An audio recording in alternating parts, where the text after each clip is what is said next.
মঞ্চে আসীন আছেন চিহ্ন তাদের মানুষের দেহে রক্ষা প্রস্ফুটিত সেই ভাবনা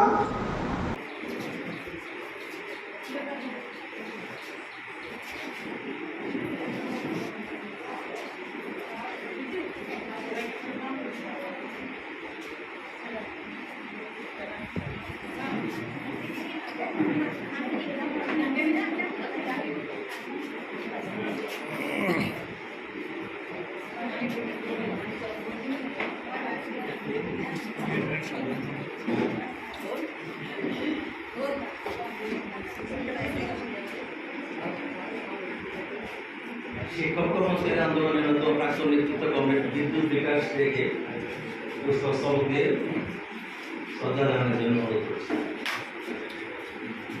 এরপর শ্রদ্ধা জানাবেন ত্রিপুরা মন্ডল শ্রমিক ইউনিয়ন রাজ্য সভাপতি কমরেড সৌমিত্র চক্রবর্তী। এরপর ত্রিপুরা মন্ডল শ্রমিক ইউনিয়ন রাজ্য সম্পাদক কমরেড মানিক সাহা এবং মোটর শ্রমিক ইউনিয়ন রাজ্য সম্পাদক মন্ডলীর সদস্যদের অনুরোধ করছি শ্রদ্ধা জানানোর জন্য। গণ আন্দোলনের অন্যতম নেতা কংগ্রেস সুভাষী গাঙ্গুলিকে পুষ্পস্তবক দিয়ে শ্রদ্ধা জানানোর জন্য অনুরোধ করছি। আর তো কর্মী ইউনিয়নের সঙ্গে বেশি দূর যাওয়া যাবে না। কর্মী ইউনিয়ন আপাত দৃষ্টিতে এটা ভিন্ন সংগঠন হলেও রাজনৈতিক দৃষ্টিভঙ্গিতে কংগ্রেসের সাথে এদের কোনো ফারাক নাই, আইএনটিসির সাথে এদের কোনো ফারাক নাই। আনন্দ মার্গের সাথে বাহ্যিক একটা বিরোধ বিষপাত থাকলেও এদের সঙ্গে মিলে ঝুলে যারা চলবার চেষ্টা করছে। আমরা বামপন্থী মনোভাবাপন্ন যারা, কমিউনিস্ট মনোভাবাপন্ন যারা, তারা শ্রমিক শ্রেণীর স্বার্থ রক্ষা করার জন্য শ্রমিকদের মধ্যে কর্মরত ট্রেড যে দৃষ্টিভঙ্গি নিয়ে কাজ করা দরকার, সেটা যদি আমাদের করতে হয় তাহলে আলাদা করে আমাদের সংগঠন তৈরি করতে হবে। এই সিদ্ধান্ত সে বিশাল করে পাহাড় পেরিয়ে জঙ্গলে বাঁশঝাড়ের তলায় যে সভাটা হয়েছিল সেখান থেকে সিদ্ধান্ত গৃহীত হয়েছে।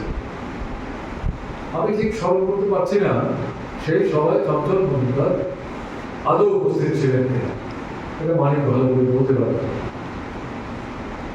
তো কিন্তু এই সমিতি তৈরি হওয়ার পর থেকে বটতলাকে কেন্দ্র করে দক্ষিণ ত্রিপুরা একেবারে সাম্যমুক্তি মোটর শ্রমিকদের মধ্যে মরিচ শ্রমিক ইউনিয়নের প্রথম থেকে তেমন একটা ভালো প্রভাব ছিল ঘটনা না। বর্তমান অনুষ্ঠানকে ভিত্তি করে চঞ্চল মজুমদারের যুক্ত ধীরে ধীরে উদয়পুর, বিলোনিয়া, সাবরক, শান্তিবাজার তখন বিলোনিয়ার সাথে যুক্ত, শান্তিবাজারের অনুষ্ঠান আছে। শ্রমিকদের সাথে সম্পর্ক তৈরি করে ধীরে ধীরে মোটর শ্রমিক ইউনিয়নকে প্রসারিত করার ক্ষেত্রে বর্তমান অনুষ্ঠানের শ্রমিকরা মূলত নেতৃত্বে চন্দ্র মজুমদার একটা অত্যন্ত গুরুত্বপূর্ণ ভূমিকা সেখানে পালন করার চেষ্টা করে গেছে। চঞ্চল মজুমদারের এই যে ভূমিকা, একে বাদ দিয়ে ত্রিপুরা মোটর শ্রমিক ইউনিয়নের সার্বিক ইতিহাস লেখা যাবে না। অবশ্যই তার স্থান সেখানে থাকবে। সেই কারণে খুব সংক্ষেপে এই বিষয়টা আমি এখানে উল্লেখ করার চেষ্টা করব। স্বাভাবিকভাবে তার যে কর্মদক্ষতা, যোগ্যতা, সততা এবং নিষ্ঠা, তাকে ভিত্তি করে তিনি মোটর শ্রমিক ইউনিয়নের সর্বোচ্চ অন্যতম নেতৃত্বে আসীন হয়েছে।